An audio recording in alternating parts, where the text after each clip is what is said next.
8월 25일 수요일입니다. 주님의 크신 사랑과 은혜 안에 거하시는 복된 날 되시기를 바랍니다. 함께 기도드리겠습니다. 선한 목자 되시는 주님의 이름을 높여 찬양드립니다. 세상 살아가며 수많은 어려움들과 환난들 가운데 서게 되지만 그러나 우리와 늘 동행하시며 우리에게 힘 주시며 넉넉히 이길 수 있도록 우리의 걸음을 인도하시는 주님으로 인하여 아버지 하나님의 이름만을 높여 찬양드립니다. 세상의 방법이 아닌 주님의 방식으로만 살아갈 수 있게 하여 주시기를 간절히 원하며 우리를 이끌어내시며 은혜의 자리 가운데로 데리고 가시는 주님의 인도하심만을 바라보며 그 믿음의 자리에서 흔들리지 않는 하나님의 자녀들, 주의 일꾼들, 주님 나라의 귀한 백성들로서 귀한 삶을 살아가는 우리 모두가 되게 도와 주시옵소서. 오늘도 주신 날 먼저 주님의 말씀 앞에 서며 주님의 이름을 높여 찬양드리며 아버지 하나님만을 예배드립니다. 오늘도 우리 예배 가운데 임재하셔서 주님만 영광받아 주시옵소서. 나의 주님, 주님의 이름을 찬양드리며 예수님 이름으로 기도드립니다. 아멘. 우리 다 함께 찬송가 300장 찬송으로 찬양 드리시겠습니다.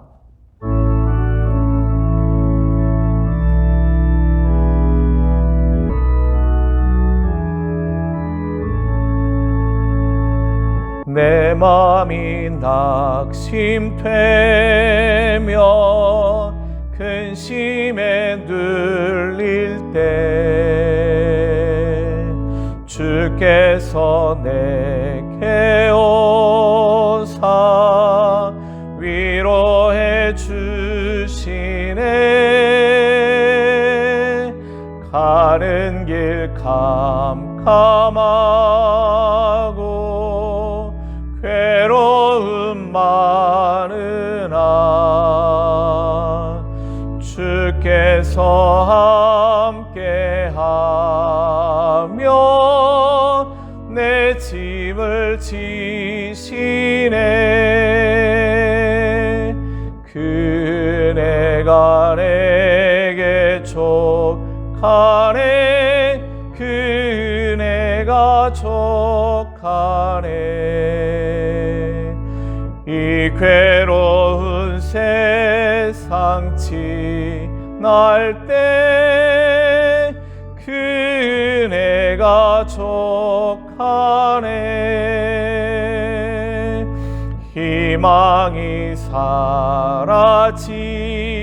사라지고 친구 날 버릴 때 주 내게 속삭이며 새 희망 주시네. 싸움이 맹렬하여 두려워 떨 때에 승리의 왕이 되신 주 음성 들리네. 그네가 내게 족하네. 그네가 족하네.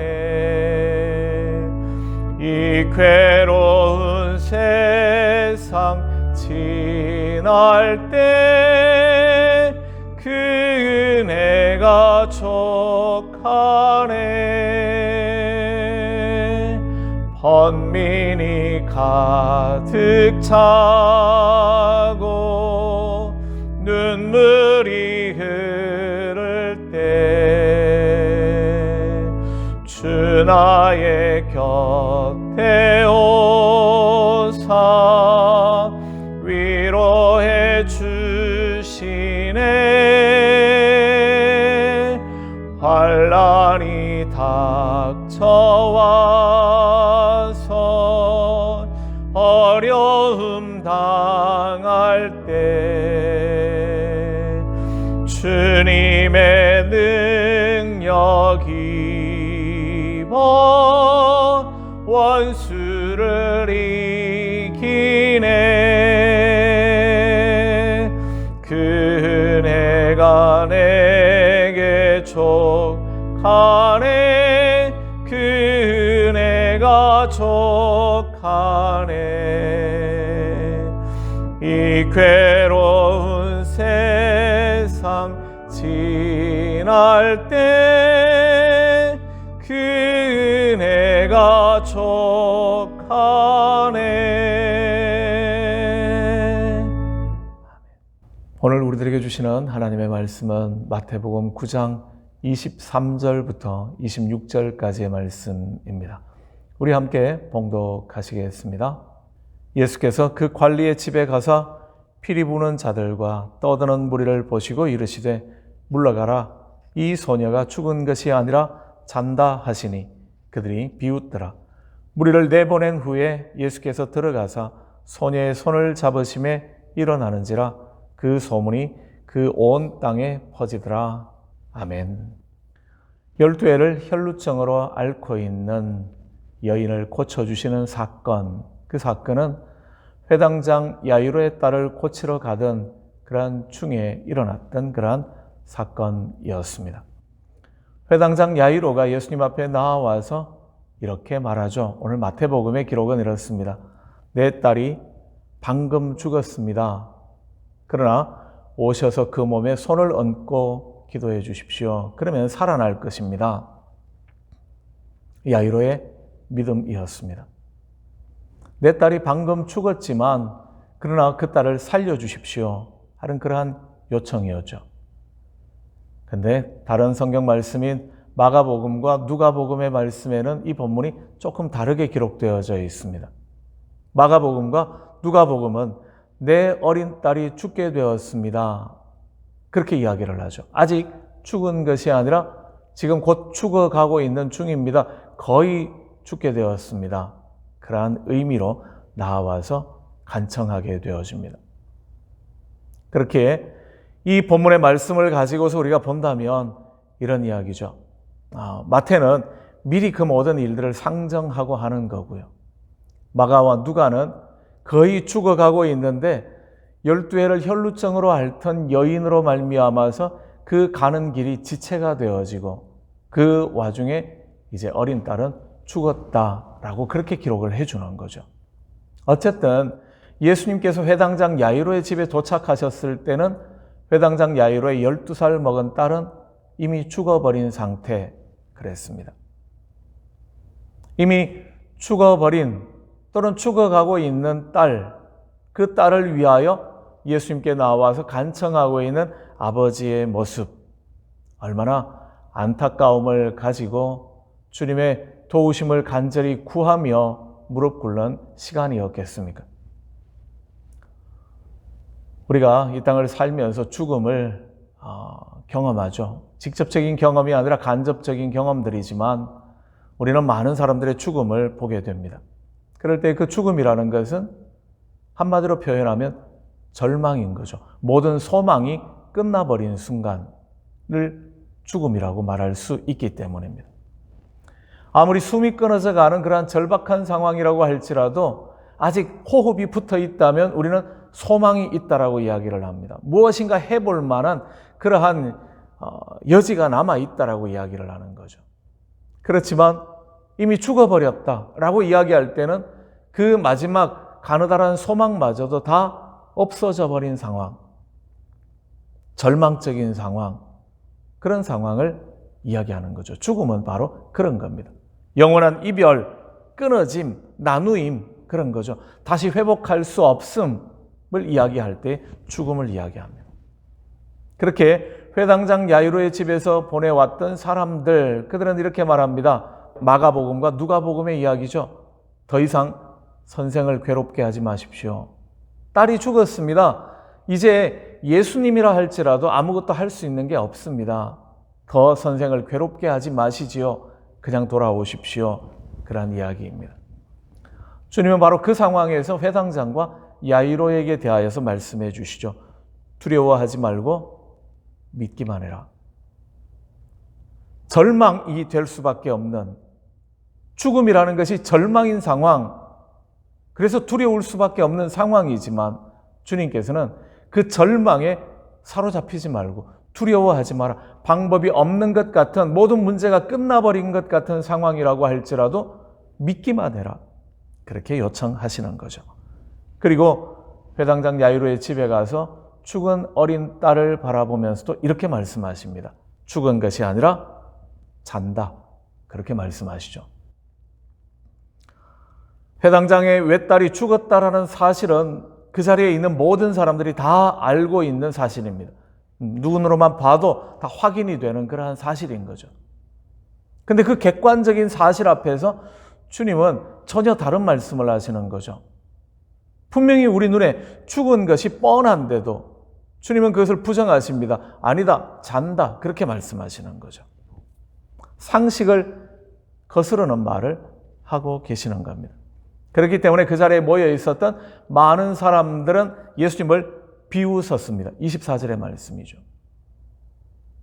이 가장 기본적인 사실도 알지 못하는 예수님에게 대하여서 그들은 조소하며 멸시하는 거죠.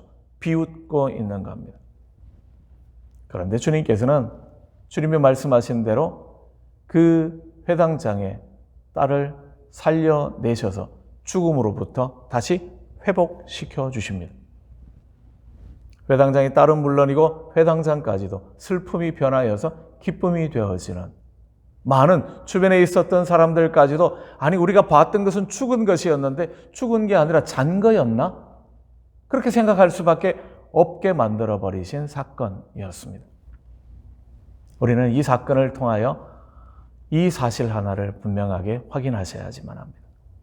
주님께서 끝이라고 말씀하시지 않으면 끝이 아닙니다. 세상 사람들 모두가 끝이라고 이야기해도 그렇습니다. 전문가라고 이야기하는 사람들이 끝났다, 이제는 절망이다, 소망이 없다, 그렇게 말한다고 해도 그렇습니다. 우리의 경험과 우리의 지식과 우리의 모든 것들을 가지고 확인했을 때도 끝입니다. 그렇게 말할 수밖에 없는 상황이라도 그렇습니다. 주님께서 아직 끝이라고 말씀하시지 아니하면 끝은 아닙니다. 우리가 죽었다고 포기할 수밖에 없는 바로 그 순간이라 할지라도 주님께서 잔다고 말씀하시면, 주님께서 두려워하지 말고 믿기만 하라 그렇게 말씀해 주신다면 그것은 끝이 아니라 다시 새로운 시작일 수밖에 없습니다. 사무엘상의 2장 6절부터 7절까지의 말씀은 한나의 기도입니다. 그 기도에서 사무엘을 얻었던 그러한 한나는 하나님 앞에 이렇게 기도하는 거죠. 여호와는 죽이기도 하시고 살리기도 하시며 스올에 내리게도 하시고 거기에서 올리기도 하시는도다. 여호와는 가난하게도 하시고 부하게도 하시며 낮추기도 하시며 높이기도 하시는도다. 세상 모든 만물의 주인이시며 세상 모든 일의 주관자시라는 사실이죠. 그렇기에 주님께서 끝이라고 말씀하셔야 끝이 난 겁니다. 우리가 아무리 끝이라고 이야기해도 주님이 끝이라고 말씀하시지 아니하면 그것은 끝이 될 수 없는 거죠. 반대도 마찬가지입니다. 우리는 보고서 멀쩡히 살아있는 것 같고 열심히 활동하는 것 같으니까 살아있다라고 이야기를 해도 주님께서 끝이다 라고 말씀하시면 끝인 거죠. 모든 일의 주관자는 하나님이십니다. 생사 여탈권을 가지고 계시는 분은 바로 주님이십니다. 그렇게 우리는 우리의 판단, 우리의 경험, 우리의 지식이 아닌 하나님 앞에서 하나님만을 의뢰하며 주님의 은혜만을 구하는 자들이라야지만 합니다. 주님께서 아직 괜찮다라고 말씀하시는지, 주님께서 끝이라고 말씀하시는지를 귀 기울여 들어야지만 합니다. 우리의 삶 가운데는 이제 끝났어, 모든 것이 끝이야, 소망이 없어, 그렇게 말하고 싶을 때들이 있죠. 80세에 그를 부르시는 하나님 앞에서 모세는 그랬습니다. 내 나이 80입니다. 나는 이제 끝났습니다. 그렇게 이야기를 하죠.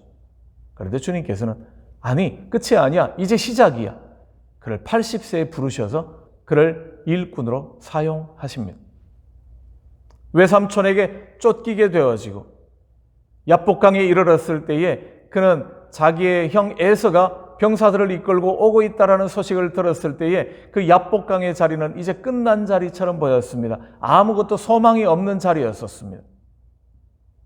그런데 주님께서는 그를 그 야복강에서 다시 시작하게 해주시죠. 이세벨에 의하여 죽음의 공포를 느껴야 했던 엘리야, 그는 이렇게 말했습니다. 나는 이제 끝났습니다. 죽었습니다. 그러나 하나님께서는 그를 힘주시며 다시 능력 있는 하나님의 일꾼으로 사용하시죠. 무서운 풍랑 앞에서의 제자들이 그랬습니다. 이제 우리는 다 죽게 되었습니다. 그러나 주님께서는 어찌하여 믿음이 없느냐 말씀하시며 그 바다를 잔잔하게 해버리시죠. 문제는 주님께서 뭐라고 말씀하시는가 하는 겁니다. 내 힘과 내 능력의 한계를 벗어나는 상황에서 우리는 끝났습니다. 그렇게 말할 수밖에 없습니다. 내 자신의 것을 다 잃어버리는 그러한 자리에서 우리는 이젠 죽었다라고 말할 수밖에 없을런지 모릅니다. 그럴 줄 몰랐던 사람들의 어리석음의 모습 앞에서 우리는 왜 그러지? 소망이 없어 보이는 때들도 있기도 합니다.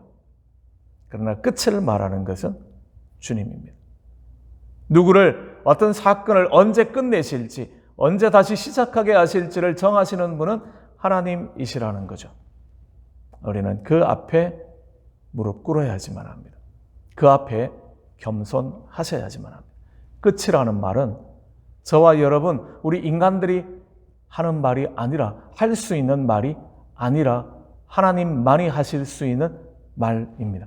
천지를 창조하시고 그 모든 일들을 섭리해 나가시는 하나님만이 우리에게 끝이다, 시작이다 라는 말씀을 해주실 수 있다라는 거죠. 우리가 할 일은요, 그때까지 최선을 다하는 겁니다. 포기하지 않고 매달리는 거죠. 맡겨주신 사명을 끝까지 잘 다름박질하는 겁니다. 산발랏과 도비아와 게셈이 아무리 계략을 부리며 술수를 쓰며 세상의 방법으로 괴롭힌다고 할지라도 하나님의 일에만 우리는 집중하게 되어질 때에 느헤미야는 구원함을 받으며 성벽 재건하는 일을 무사히 끝낼 수 있게 되었기 때문입니다. 주님이 끝이라고 말씀하시기 전까지 최선의 믿음의 길을 달려가는 일, 결코 멈추지 아니하는 하나님의 사람들 되실 수 있기를 원합니다. 그 자리에서 주님의 놀라운 은혜를 경험하시는 믿음의 사람들, 저와 여러분의 삶이 되시기를 주님의 이름으로 축원합니다. 우리 같이 기도드리겠습니다. 주변을 돌아보면 정말 끝났다라고 싶은 상황들이 많죠. 헤이티를 보면서도 그렇습니다. 아프가니스탄을 보면서도 그렇죠. 우리의 어떤 문제들 앞에서도 그럴런지 모릅니다. 그러나 그때 주님께서 뭐라고 말씀하시는지를 귀 기울여 함께 들으며 그때까지 열심히 믿음의 경주를 하면 좋겠습니다. 우리 같이 이 기도의 제목으로 함께 기도드립니다.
절망적인 상황, 도저히 소망이 없어 보이는 우리의 지식과 우리의 경험으로는 끝나버린 것과 같은 상황이 우리에게 주어진다 할지라도 그 자리에서 귀 기울여 듣게 하여 주시옵소서.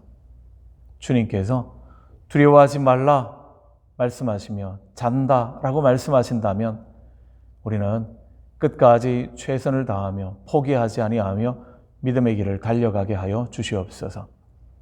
우리 생각에는 얼마든지 방법이 있고 얼마든지 할 일이 많다고 할지라도 주님께서 끝이라고 말씀하시면 그 끝을 받아들일 수 있는 믿음의 용기들도 더하여 주시옵소서.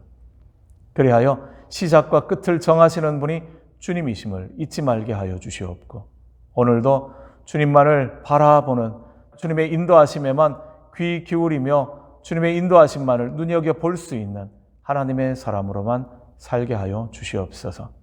고통 가운데 있는 헤이티 땅과 아프가니스탄 땅을 위하여 기도드립니다. 그곳에 하나님의 일꾼들을 기억하여 주시오며 주의 사람들에게 은총 허락하여 주시옵소서. 오늘 우리와 함께하며 여러 가지 문제들 앞에서 고통당하고 있는 이들에게 들려주시는 주님의 음성을 함께 귀 기울여 듣게 하여 주시오며, 아버지 하나님의 은혜의 역사만을 소망하며 그 역사가 이루어지는 현장에 복음의 증인으로만 서게 하여 주시옵소서. 우리 삶의 주인이시며 왕이심을 찬양드리며 예수님 이름으로 기도드립니다. 아멘. 하늘에 계신 우리 아버지, 아버지의 이름을 거룩하게 하시며 아버지의 나라가 오게 하시며 아버지의 뜻이 하늘에서와 같이 땅에서도 이루어지게 하소서. 오늘 우리에게 일용할 양식을 주시고 우리가 우리에게 잘못한 사람을 용서하여 준 것 같이 우리 죄를 용서하여 주시고 우리를 시험에 빠지지 않게 하시고 악에서 구하소서. 나라와 권능과 영광이 영원히 아버지의 것입니다. 아멘. 오늘 하루도 주님의 기적을 경험하시는 귀한 날 되시기를 바랍니다.